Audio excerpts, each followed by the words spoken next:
जी हाँ फ्रेंड्स, जिस चीज़ का डर था वो आज वो सामने आ चुकी है। यानी कि सच में ऐसा हो चुका है कि बाइनेंस जैसी एक्सचेंजेस को धीरे धीरे बैन करना शुरू कर दिया है। तो इंडिया में अगर आप प्ले स्टोर के ऊपर जाओगे, ऐप स्टोर के ऊपर जाओगे, तो आप ऑलरेडी देख सकते हैं कि इन एक्सचेंजेस को रिमूव किया जा रहा है। तो अभी सबसे बड़ा डर यही फैल रहा है कि अभी क्या किया जाए। हमारी जो क्रिप्टो करेंसीज पड़ी थी बाइनेंस के ऊपर या फिर किसी भी एक्सचेंज के ऊपर, तो उनका क्या किया जाए, कहाँ पे सेंड करी जाए। अगर बाइनेंस जैसी एक्सचेंजेस अगर कंप्लीटली बैन हो जाती हैं तो हम क्या करेंगे? क्या हम उनको एक्सेस कर पाएंगे या नहीं कर पाएंगे? क्या हमें वीपीएन यूज़ करना पड़ेगा या फिर हो सकता है कि आपको टीडीएस देना पड़े? यानी कि ऐसे काफ़ी सारे इश्यूज आने वाले हैं जिनका सोल्यूशन आज मैं इसी वीडियो में लेकर आया हूं। तो आपको यहाँ पे पूरा डिटेल में बताने वाला हूं। तो एक्चुअल में हुआ क्या है वो भी आपके साथ शेयर करूंगा और इसी के साथ साथ सोल्यूशन के ऊपर भी हम बात करेंगे, जो कि मैं कई दिनों से पहले भी बताता आ रहा हूँ। तो वीडियो को अभी से लाइक कर दो। चैनल पर पहली बार आए तो प्लीज सब्सक्राइब करके बेल आइकन दबा लीजिए और इसी के साथ हमारे टेलीग्राम ज्वाइन कर लो, वॉल्फ ट्रेड ऑफिशियल। आप सर्च कर सकते हैं या फिर आपको लिंक डिस्क्रिप्शन में मिल जाएगा, जहां पे मैं हर एक अपडेट सबसे पहले डालता हूं ताकि आप कोई भी अपडेट मिस ना करें। जैसे कि अभी बैन वाली बात आ रही है या फिर ऐप्स को रिमूव करने की बात है, ये हर एक चीज़ में पहले ही अपडेट कर देता हूं ताकि अगर हम वीडियोस नहीं भी डालते तो आप टेलीग्राम के ऊपर हमेशा अपडेटेड रहें। तो आप यहाँ पे देख सकते हैं कि बाइनेंस जैसी जो एक्सचेंजेस हैं, Kraken, MEXC, KuCoin, इसमें आप हॉबी का भी नाम ले सकते हैं। तो सारी एक्सचेंजेस को पहले तो रिमूव किया गया था कल के दिन गूगल प्ले स्टोर से, और आज के दिन इनको रिमूव कर दिया गया है एप्पल के ऐप स्टोर से। यानी कि इंडिया में आप इनको एक्सेस नहीं कर पाएंगे। तो एक्चुअल में इसका रीज़न भी यही है कि इनको 2 हफ्ते पहले ही बताया गया था कि ये कंट्री में ऑपरेट तो कर रही है लेकिन ये इलीगल तरीके से ऑपरेट कर रही है। फाइनेंशियल इंटेलिजेंस यूनिट FIU के नाम से जो इंडियन गवर्नमेंट एजेंसी है, उन्होंने शो कॉज नोटिस भेजा था इन सभी 9 एक्सचेंजेस को और इनको बोला था कि या तो ये कंप्लाई कर रहे हैं या फिर इनको बैन कर दिया जाएगा। क्योंकि अगर ये कंप्लाई नहीं करते हैं तो इनको यहाँ से इंडिया से जाना पड़ेगा या फिर ये एक्सेस नहीं दे पाएंगे हमारे इंडियन यूजर्स को। लेकिन ओवरऑल आप देख सकते हैं कि नुकसान किनका हो रहा है, वो हम जैसी आम जनता का हो रहा है, रिटेल ट्रेडर का हो रहा है, रिटेल इन्वेस्टर का हो रहा है। अब चाहे आपके पास हॉबी एक्सचेंज है जिसको हम STX के नाम से जानते हैं आज के दिन, तो इसी के साथ साथ गेट है, बिटरेक्स है, बिटफिनेक्स है और बिटस्टैम्प, ऐसी कई सारे एक्सचेंजेस है जिनको फ्लैग किया गया FIUI के द्वारा। यानी कि उस दिन से ही बहुत लोग ऑलरेडी सोल्यूशन ढूंढ चुके थे या फिर ढूंढ रहे थे। अब आपको प्रॉब्लम क्या फेस करनी पड़ेगी ये भी आपको बता देता हूं कि आप सोचोगे कि या तो मैं डेक्स यूज कर लेता हूं या फिर कोई और सेंट्रलाइज एक्सचेंज यूज कर लेता हूं, लेकिन कौन सा चूज करूं, इसमें आपको सबसे बड़ी प्रॉब्लम आ रही होगी। लेकिन हम स्टेप वाइज चलेंगे। सबसे पहला सोल्यूशन तो आपको मैं यही बोलूँगा कि अगर आप इंडियन एक्सचेंज यूज़ कर रहे हैं, चाहे वो कॉइन स्विच है, कॉइन DCX है, वजीरेक्स है, उनके ऊपर आपने अगर सिर्फ स्पॉट में एसेट रखे हुए तो उनको वहीं पे रहने दो, क्योंकि वहाँ पे तो आपके एसेट्स पड़े हैं। लेकिन प्रॉब्लम आपको तब आने वाली है जब आप 1% TDS हर एक ट्रेड के ऊपर दोगे। यानी कि $1000 का ट्रेड हुआ तो उसमें से $10 तो ऐसे TDS में ही चले जाएंगे और उसके ऊपर फीस जो आधा % है वो अलग से लगेगी। यानी कि 1.5% सीधा चला जाएगा आपका। और इसी के साथ साथ जो भी आपका प्रॉफिट बनता है, लॉसेस को बिना काटे आपका 30% टैक्स भी देना पड़ेगा, क्योंकि पूरी ट्रांसपेरेंसी है। जो भी आप एक्सचेंज के ऊपर कर रहे हो, इंडियन एक्सचेंज के ऊपर, वो सारे के सारे डेटा किसके पास जा रहा है? गवर्नमेंट के पास जा रहा है। इवन इनकम टैक्स डिपार्टमेंट के पास भी जा सकता है अगर आपकी ट्रांजैक्शंस बड़ी हैं तो, क्योंकि आपने यहाँ पे KYC किया है और इसी के साथ एनहांस्ड KYC करवाए जाएंगे आपसे इंडियन एक्सचेंजेस के ऊपर। तो यहाँ पे प्रॉब्लम जो फॉरेन के एक्सचेंजेस के ऊपर आ रहे हैं, इन 9 एक्सचेंजेस के ऊपर, वो भी यही होने वाली है। आने वाले समय में क्या होगा कि आपको एनहांस्ड KYC करना पड़ेगा। यानी कि आपको हर एक चीज़ बतानी पड़ेगी कि आपका इनकम का सोर्स कौन सा है, आपने कितना अर्न किया, कितना इन्वेस्ट किया, हर एक चीज़ आपको बतानी पड़ेगी, पूरी ट्रांसपेरेंसी रखनी पड़ेगी। बात ट्रांसपेरेंसी की नहीं है, लेकिन यहाँ पे प्रॉब्लम ये आएगी कि आपको वहाँ पे 1% TDS भी देना पड़ेगा। तो ये सारे इश्यूज आपको इंडियन एक्सचेंजेस और जो बाहर के एक्सचेंजेस अगर कंप्लाई करते हैं इंडियन लॉ को, तो आपको ये फेस करना पड़ सकता है। तो पहला आपको मैंने यही बताया कि अगर आपने वजीरेक्स जैसी एक्सचेंज के ऊपर अमाउंट रखा हुआ है तो वहाँ पे रहने दो, लेकिन प्रॉब्लम आपको वही TDS और टैक्स की आने वाली है। दूसरा आपको जो मैंने लास्ट टाइम बताया था वो यही है कि लास्ट टाइम आपको मैंने बताया था कि आप अपने ट्रस्ट वॉलेट, मेटामास्क जैसे किसी भी वॉलेट के ऊपर अपने जो अमाउंट है, एसेट्स हैं, उनको ट्रांसफर करते हैं।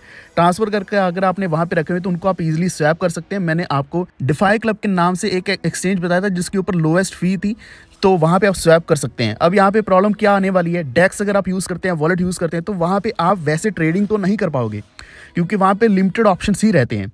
लिमिटेड ऑप्शंस की वजह से आप वहाँ पे एसेट्स तो रख पाओगे, स्वैप भी कर पाओगे, तो लिक्विडिटी दे पाओगे, लेकिन जो चीज़ें आप एक नॉर्मल एक्सचेंज के ऊपर करते हो, जहाँ पे आप फ्यूचर ट्रेडिंग करते हो, स्पॉट ट्रेडिंग करते हो, ये सारी चीज़ें आप नहीं देख पाओगे।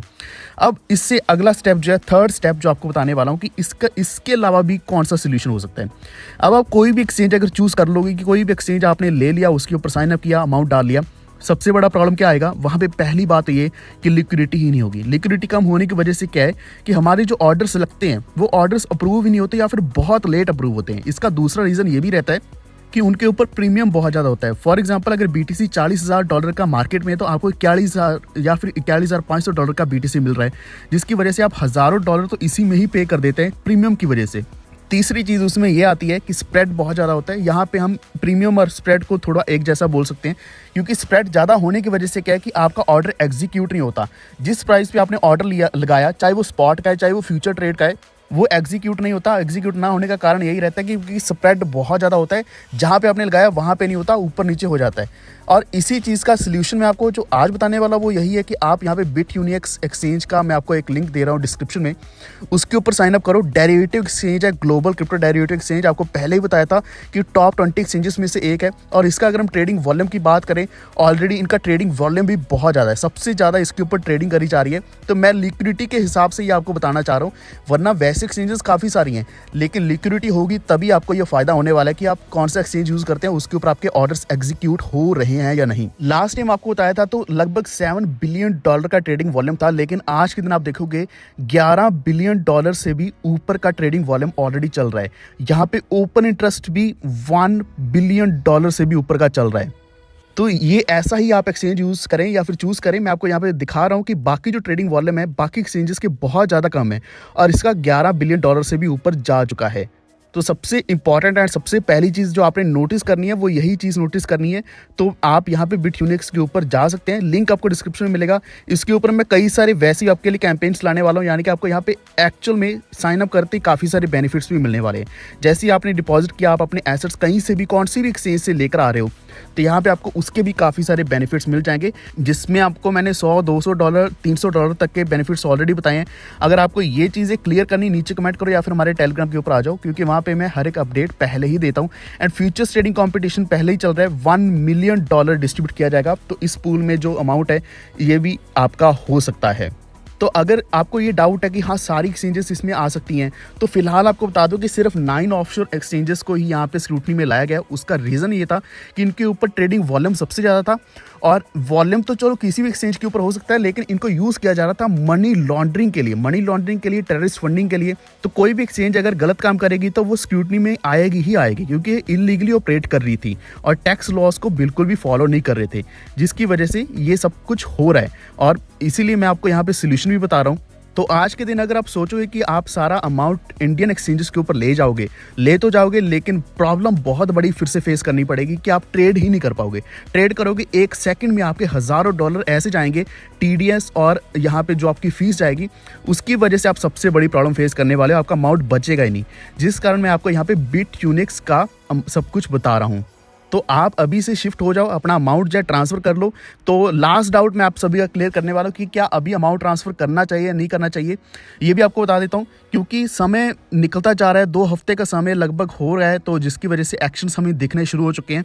चाहे टेम्परेरी एक्शन हो या फिर परमानेंट एक्शन हो, लेकिन इससे इम्पैक्ट बहुत बड़ा पड़ने वाला है। इम्पैक्ट चाहे हम बात करें इंडियन एक्सचेंजेस के ऊपर वॉल्यूम आएगा, या फिर जो बाहर के एक्सचेंजेस हैं उनको जो स्क्रूटनी में आई है 9 एक्सचेंजेस को बंद किया जाएगा। तो आपको जल्द से जल्द अभी assets for the time being shift कर लेने चाहिए, और ट्रेडिंग जो है वो उन एक्सचेंजेस को छोड़ते हुए Bitunix जैसी एक्सचेंजेस के ऊपर आ जाना चाहिए, जिनके ऊपर लिक्विडिटी भी अच्छी है, स्प्रेड भी बहुत कम है, और आपके ऑर्डर्स बिल्कुल सही समय पे एग्जीक्यूट होते हैं, फीस बहुत कम रहती है।